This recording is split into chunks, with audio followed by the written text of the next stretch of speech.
There's a brand new Avengers ride coming to Disney's California Adventure, and we need to talk about it. What's up, everyone? Welcome back. We're here at Disneyland, kind of just for like a chill, fun night. It's a very last minute trip. It's like 5 o'clock, but I want to talk a little bit about what they recently announced as far as Avengers Campus and the new ride goes, and overall just have a fun day here. It's really busy here in DCA, so we're choosing to do DCA first to kind of showcase all the crowds and everything with food and wine, but overall, it's just gonna be a fun night. And as soon as we come in the park, we're greeted with a now stagnant red car trolley. It's closed forever. It closed, I wanna say, a couple weeks ago, and now it's just sitting there all sad. But makes for a good photo op, right? At least until they eventually remove it, which I don't think they have plans to remove it, but I'm sure it's in the works. They do have a photographer there in front of it taking pictures of people with it. This is the busiest I've seen DC in a while. I was checking the wait times, and most of the major rides like Cars, Guardians, and even Soarin', they're all well over 100. Yeah, it's crazy. Like Guardians is 180 right now. 185. Cars even Spider-Man. 170. Yeah, Spider-Man was like 100 too. Yeah, it's crazy. But you know, food and wine on a Sunday, what do you know? But yeah, the sole purpose we came in here first is not to ride anything because the wait times are freaking ridiculous, but just to kind of show you all the craziness that's on a weekend of the food festival. I think we're gonna go grab something to eat though, but I wanted to kind of walk back here a little bit towards Avengers Campus and showcase the wait time for Guardians, see what it's at right now. So this line right out here is just to get into the Animation Academy. I've never seen it outdoors. It's been a busy line inside, but I've never seen the line go outdoors. That's nuts. We're currently heavily debating on what we should eat, but Savannah was talking about spicy habanero wings, Yes. which you can get at him. But like, we should be trying stuff from Food and Wine. And I'm over here looking at regular stuff, you know? But those lines are probably fat too. Yeah, and I've heard the food this year is not that great, so. Right now, Guardian's currently sitting at 160 minutes. It's a very long line. And you know, the actual standby line doesn't look that long, it looks about like 40 minutes, but we're not including the lightning lane, which makes it a whole another 100 minutes long. Now that we're in Avengers Campus though, I'll play a little video that was recently released about one of the brand new rides coming here to Avengers Campus soon-ish, I guess. We started this attraction thinking about how do we bring Tony Stark as inventor to life. What this is becoming is Stark Flight Lab. You get to experience flight through Tony Stark's robotic arm as flight test, essentially. Experience the flight. That's kind of a two-part experience on this attraction. Transferring a vehicle from one system to the other is fascinating innovation. The big thing is safety. We need to have both of these things coupled at the same time so that they're safe to do the handoff before we can lift off the robot. And hopefully invisible on the creative end. We're learning how does it feel to fly? How can we give our guests that feeling and lean into what these massive robot arms can do? Wow. So yeah, the Stark Flight Lab will be a part of the brand new expansion here for Avengers Campus. It's an interesting ride concept. I have my thoughts on it, but let me show y'all where it's gonna go, because it's not gonna be this building. It'll be a part of this building, kind of. Let's walk over here. So right here is actually where they're gonna knock the wall down, I believe, just basing this off the concept art. And they're gonna go to the back over here, and on the right side is gonna be that Stark Flight Lab attraction, and on the left side will be the entrance to the giant e-ticket one, the one that everyone's excited about, because let's be real here, we've all been waiting for that one for a very long time. So this right here is where it's gonna go, or at least the expansion is gonna go, and obviously it's gonna add a lot more walking space for DCA and just Avengers Campus in general, which is what they desperately need. Now I gotta be honest, I'm not the most excited about this KUKA arm attraction. I honestly think that it's a little bit of a waste of time. Yes, Avengers Campus needs a flat ride and they need more stuff to do here other than just web slingers and the various meet and greets. However, I feel like they could have spent a lot less time and spent a lot less money on something a lot easier to put together, and instead put more money into the main e-ticket attraction, which is going to be absolutely insane from everything that we've been hearing. I don't know, I don't see the reasoning for them putting so much time and effort in this KUKA arm attraction, which it doesn't look like it's gonna be that thrilling of a ride or that fun of a ride. I mean, we look at stuff like Cars Land where they have 2 flat ride attractions, and even though those are the most like technologically advanced / thrilling attractions, they're fun. Like I can re-ride those whenever and have a good time. with the Stark training lab thing, I feel like I'm only going to be able to ride it here and there because number one, I'm going to get super dizzy spinning around all over the place. And number two, I don't think it's going to have a huge re-ride ability, to be honest. That's just my take. But I want to know your guys' thoughts down below in the comment section. Is that something that you're excited for just solely because Avengers Campus is getting an additional 2 rides, or is it just kind of like, are you guys kind of on the same boat as I am? I don't know. Regardless, even though I have my thoughts on it, I think that Avengers Campus is going to really benefit from just any expansion, any new things, any new like meet and greets, anything new like that. I think they're going to benefit from. So regardless, it's a plus. I really can't wait for that e-ticket ride, which who knows when it's going to open, because they've been talking about it for a long time. So we'll just have to wait and see it. However, it is nice that they have been sharing some new updates with us as far as what exactly is going on. And they have broken ground on the area as well, as far as the expansion going behind, at least some of it going behind Guardians of the Galaxy. One thing I'll give Disney is I've been pretty critical about them, but they did theme a whole seating area to one of the Cars characters. It's called Red's Community Garden. I love the cute little archway that they made here. Look how happy he looks. He's proud for you to come and sit in his beer garden?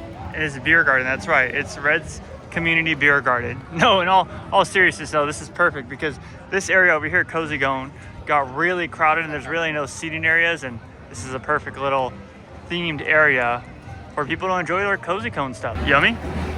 Very sweet, very yummy. Thank you. All right, this one's not gonna be as sweet. Cheers. It's a beautiful day today, I can't complain. And honestly, as soon as, oh my goodness, that is a beautiful duck right there. That is the most treasured duck of Disney. What do you think his name is? Oh my goodness, he's chasing some food. And then goodbye. But yeah, it's a beautiful day here. The crowds have kind of died down literally as soon as it came in. And yes, it's still busy, but like like Savannah was saying, it was 185 minutes for Guardians. Now it's down to 160, which is still long, but you know, what are you gonna do about it? It's a Sunday. Merch, food and wine merch, which I really like the design this year of everything. Those are some cute ears. Very Epcot-ish, I would say. But the reason why I like this is because it's all over the place, but it's a lot simpler. Like the colors fit. Sometimes when they do these events, the merch kind of looks funky, but I like this. This is nice. What are those, Disney Munchkins? They're in a burger form, I think. It's a perfect bite. A perfect bite. Chippendale. It just says right there, Chippendale. I know, but I don't know what. Is this like a pepperoni? Looks like, no, yeah, pepperoni, tomato cheese. What's? He's a plum, I guess. Olive? Yeah, something like that. Like, see, this shirt's cool. This is something that I would wear, and not because sometimes I'll buy some of this merch, like just theme park merch in general, and I'm like, that shirt's really cool, and then I'll never wear it. This is something I feel like I'd wear. I have a, I don't know if you remember from our first ever trip back in 2020, I have a Flower and Garden t-shirt with Figment on it. I've never worn it. I've literally never worn it because what is it? Is it? Put your water bottle. Oh my goodness. Here. And then you have a little pouch for your phone, a little pouch for your lip gloss, for your monies. And it has Mickey on it. And it has Mickey, and it has its back chain, crossbody strap. I was gonna say bag chain. And then you also have a little side pocket. That's actually cool. That's and a little this, and you can make it a belt bag. By the way, I don't really like wheat ales. I usually like I like the lagers and the IPAs and stuff like that. So this one, it's not bad. I mean, it tastes very weedy. It's supposed to have a hint of vanilla. I can't really taste the vanilla. It's the Karl Strauss Wind and Seas. That's what it was. And that's from the San Francisco bar that they got. Well, that was a good little stop into DCA. Got some drinks, had a good time walking around, seeing all the liveliness during Food and Wine Festival. But we're gonna go into Disneyland right now. There are some new stuff happening at Disneyland too that came out last couple weeks or so, so we'll talk a little bit about that. But if you're new here before going to Disneyland, please hit that subscribe button with those notifications on. Really trying to restructure the content and do a bunch of different things and, I don't know, just freshen up the channel. If you did enjoy this video, make sure you leave it a like. But anyways, enough talking, let's go into Disneyland.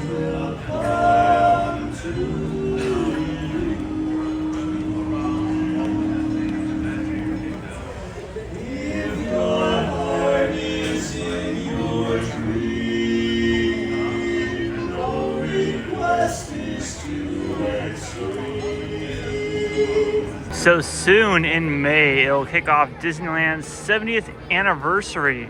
and they did announce some new offerings for the 70th anniversary, including some ride overlays, which we'll talk about a little bit later. But right now we'll talk about the cavalcade. They're introducing a brand new Disneyland 70th anniversary cavalcade. And what's big and exciting about this is Duffy is making his debut here, and I'm really excited about it. First time he's featured in kind of like a parade, cavalcade type thing. So I'm really excited for Duffy to be coming down Main Street just as the bus is coming on down. But yeah, brand new cavalcade coming soon, and that's only the beginning of the 70th anniversary celebration stuff that they just announced. So in comparison from DCA to Disneyland, Rise of the Resistance currently is 45 minutes. That's unheard of. And I know that's long to some people, but to us it's like, huh? That's nothing. I know, exactly. Like, that's a pretty good wait. So we're gonna go grab a snack, or at least I'm gonna grab a snack, and we're gonna It's in. and we're gonna go wait for Rise of the Resistance. By the way, I got this pink sweater. I bought one from Savannah and I last time we came, and that's because I was like, oh my goodness, they have so many of them, thinking that they were gonna sell out for Valentine's Day, and they still have so many. Like, I mean, what, in the Emporium they had a bunch, and then in Everywhere they have a bunch. they had a ton. Because they're too cute. Look at it. Big reasoning for us wanting to ride Rise 2 is that they finally fixed the freaking blasters. Y'all will see what I'm talking about, but the blasters actually move now, whereas for the longest time, the blasters didn't move towards you. They were just sitting still.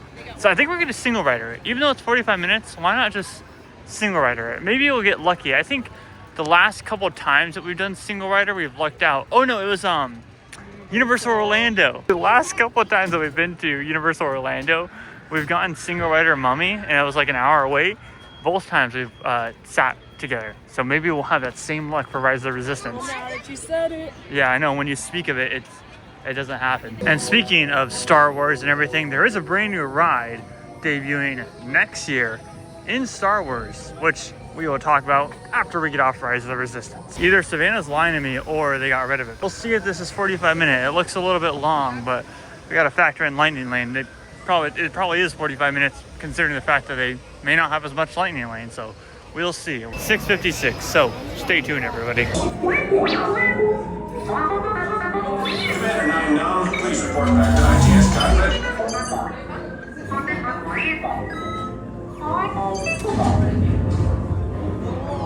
We waited so far 40 minutes and we're already in the big room where all the stormtroopers are at. I'm excited. It's a pretty quick line. Adam Driver's about to come on the screen. There he is. Who picked these two droids anyway? Detention please. Treatment will see there they are! Fire! Take cover, troops! Disneyland Park to force! Look at them, they're moving! Oh my goodness, they're actually moving!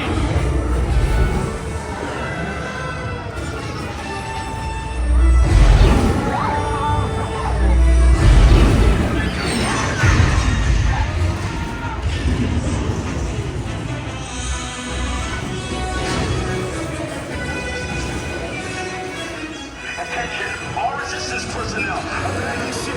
I repeat, abandon ship. This is your There's no escape. You will tell me the location of the secret base, and then I will destroy you and the resistance. So not only were the blasters working, but literally everything was working. It's been a long time since Rise of the Resistance has had every effect working and not in B mode. So that was pretty cool, and it ended up only being 40 minutes to actually get on the ride. But I'm gonna head over to Millennium Falcon's Smuggler's Run because they're bringing a new overlay to it. Beautiful. So we have a Porg. First day that Galaxy's Edge is open, right? It's a little interactive one. Number one, if we can find the picture, we took him on a credit coaster. And what's his name? Rodrigo the Porg, on the very first day of this place being open.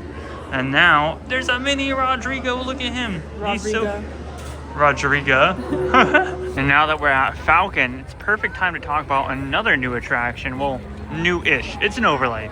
So they announced that they're finally going to be doing the Mandalorian Grogu overlay. So they're changing this whole storyline right here It's set to open up in 2026 with new adventures is what they're calling it. So I don't know. I mean, I posted my thoughts on X and said, you know, it's quite kind of a long time for them to change just the screens, but I would assume if they're taking this long, they're also going to do something in the queue, meaning, you know, maybe the Hondo animatronic goes away, or maybe it just stays the same and they add a Mandalorian animatronic. I don't know. That's the only reason I can think of why they're taking so long, plus the interactive elements. But yeah, this whole ride is getting a complete change. So the storyline, we don't know when this storyline's gonna end. They haven't given a closing date for that. However, we know it'll be no more, unless there's gonna be like 2 separate lines, so where you can experience the Hondo storyline and then the Mandalorian storyline. However, that's complicating things. I think it's gonna be more of like a Soarin' situation where they can turn one on and off here and there. Like right now it's Soarin' over California, but they can easily switch it back to Soarin' over the world. Regardless though, some new changes, much needed changes for Star Wars Galaxy's Edge. It's nice though, because same as Avengers Campus, Galaxy's Edge needs some added love to it. And while yes, there's 2 big attractions, one of those attractions, if you come frequently, it's not fun anymore, which is Smuggler's Run, which is changing. And then they don't really do any shows other than meet and greets. Like this would be cool to have like an actual, you know, 15-minute show. I mean, there's plenty of space for people to kind of crowd around here. I know they kind of do a show when Kylo Ren comes out or he comes back in, but it'd be cool for them to do a little bit longer of a show. But I'm really happy that lands like Galaxy's Edge and Avengers Campus is getting the much needed love that it deserves.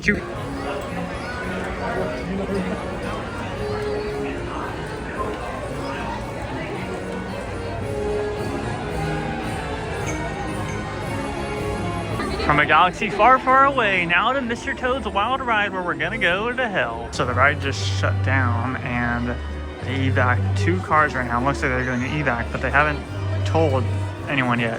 So, confused. Well, that was a quick change of plans. On to Snow White's Enchanted Wish. We're just looking for some warmth at this point. Here we go. Vigilar a sus niños, Oh, y también, ojo alerta con la malvada reina.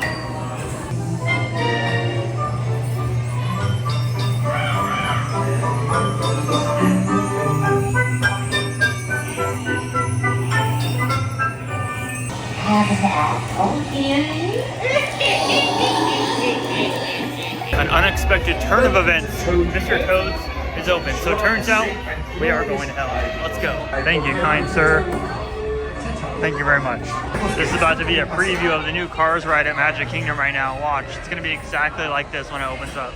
Here we go. We're on the new Cars ride. Let's go.